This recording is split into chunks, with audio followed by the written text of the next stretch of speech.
நாங்க எல்லாம் வெளிய போறோம். டோரை லாக் பண்ணனும். நீங்க வெளிய இருக்கீங்களா? இந்த குளிர்ல நாங்க எங்க வெளில போறது? அது உங்க பிரச்சனைங்க. நாங்க வெளிய போறோம். அப்ப கதவை சாத்திட்டு தானே போக முடியும். சோ ப்ளீஸ் போறீங்களா? அப்படி எங்க போறீங்க?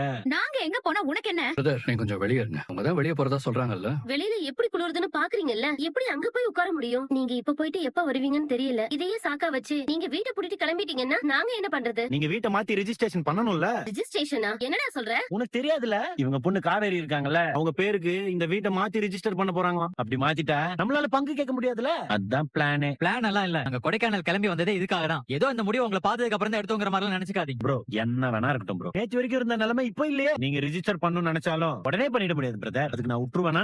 நேத்து போலீஸ் சொன்னதை நீங்களும் கேட்டீங்கல்ல. உங்களுக்கு ஏதாவது வேணும்னா நீங்க அதை கோர்ட் மூலமா அப்ரோச் பண்ணுங்க. அப்படி உங்களுக்கு இந்த சொத்துல உரிமை இருக்கா இல்லையாங்கிறத கோர்ட் டிசைட் பண்ணட்டும். அது எப்படி தம்பி? நீங்க வீட்டை வித்த பிறகு நாங்க கோர்ட்டுக்கு போய் யார் கூட சண்டை போடுறது? அம்மா, அதெல்லாம் இவங்களால எப்படிமா முடியும்? முதல்ல இவங்களால வீட்டை விற்க முடிஞ்சாதானே நம்ம கிட்ட சண்டை போடுற மாதிரி இருக்கும். என்ன சொன்னீங்க? கோர்ட்டுக்கு போய் எதுவா இருந்தாலும் பாத்துக்கலாம் தானே சொன்னீங்க. கோர்ட்ல இருந்து கொடுத்த ஸ்டே. எங்க அனுமதி இல்லாம இந்த வீட்டை விற்கவோ இல்ல இந்த வீட்டை வாடகைக்கு விடவோ உங்களுக்கு எந்த ரைட்ஸுமே கிடையாது. ஆர்டர்ல தெளிவா இருக்கு. ஹலோ, கோர்ட்டுக்கு போறேன்னு சொன்னீங்க, நாங்க கோர்ட்ல இருந்து ஸ்டே வாங்கிட்டோம். அதான் நீங்க பேசுனீங்க. நீங்க இப்ப இந்த வீட்டை யார் பேருக்கு மாத்தி ரெஜிஸ்டர் பண்ணாலும் முடியாது. இந்த வீட்ல எங்களுக்கும் பங்கு இருக்கு. அந்த பங்கை கொடுக்காம உங்களால எதுவுமே பண்ண முடியாது. யார் வீட்ல யாருக்கு பங்கு இருக்கு? நாள் இந்த வீட்டை கட்டி காப்பாத்துனது நானு. நீ அப்பன்னு சொல்லிக்கிட்டு இருக்கியே. அந்த ஆளு உங்க கூட இருந்தப்ப நான் தான் இந்த வீட்டை பாதுகாத்துக்கிட்டு இருந்தேன். இந்த வீட்டுக்கு செங்கல் வச்சதுல இருந்து இந்த வீடு வீடா மாற வரைக்கும் என் உழைப்பு மொத்தமா